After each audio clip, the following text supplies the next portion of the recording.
नगरपालिका की सामान्य सभा आज पालिका की बड़ी कचहरी पर मिली थी। तब आपको बता दें कि हरनी बोट दुर्घटना के बाद ये पहली बार सामान्य सभा मिली, जिसके तहत हरनी बोट दुर्घटना के मुद्दे को आज की सामान्य सभा में उठाया गया था। इस दौरान सत्ता पक्ष और विपक्ष आमने सामने आ गया था।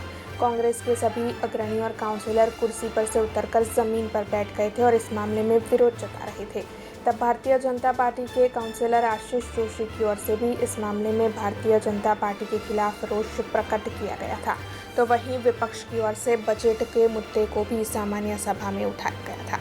કીધું કે બાળકોને જમાના પ્રમાણે વળતર મળવું જ જોઈએ, જે એના પરિવારને આપણે આજે આજીવન સહારો જેનો છીનવાઈ ગયો છે, ત્યારે આ જે ટકાવારીઓ જે કોન્ટ્રાક્ટમાં નક્કી કરી છે, જે કરોડ રૂપિયા લઈને જે ભાગીદાર બનીને આ શહેરને લૂંટ્યું છે, હરણી લેક ઝોનની આજુબાજુ તમને 25,000 રૂપિયામાં જ્યારે એક દુકાન ના મળે ભાડે, એવી જગ્યામાં તમે 25,000 મહિનાથી આ આખું જગ્યા આપી દીધી છે।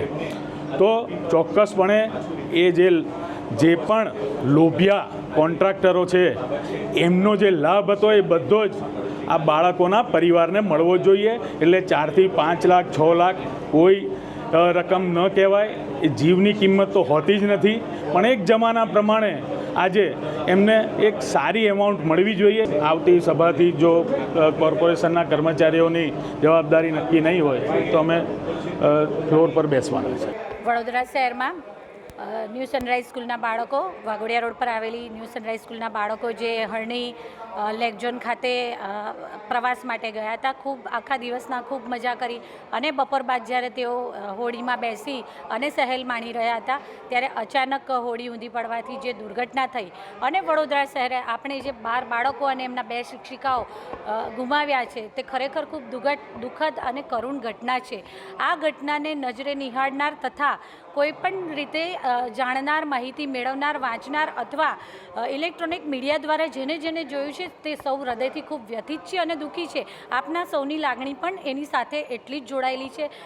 પરંતુ પરિવારે જે બાળકો ગુમાવ્યા છે, જે શિક્ષિકાઓ ગુમાવ્યા છે, એમની જે ખોટ છે એ કદાચ આપણે દુનિયામાં કોઈ જ પૂરી ન કરી શકીએ।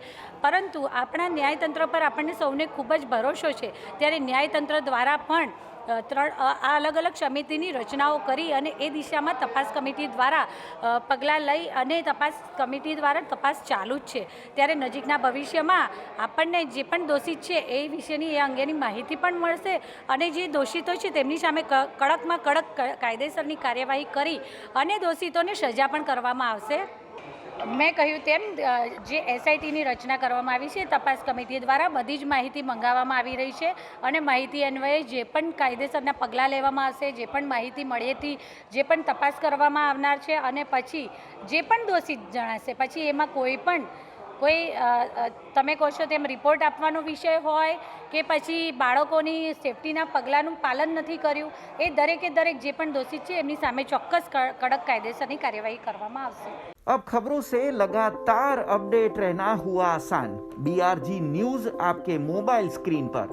आज ही BRG न्यूज की mobile app Google play store और ऐप स्टोर से डाउनलोड करें और खबरों से लगातार जुड़े रहें।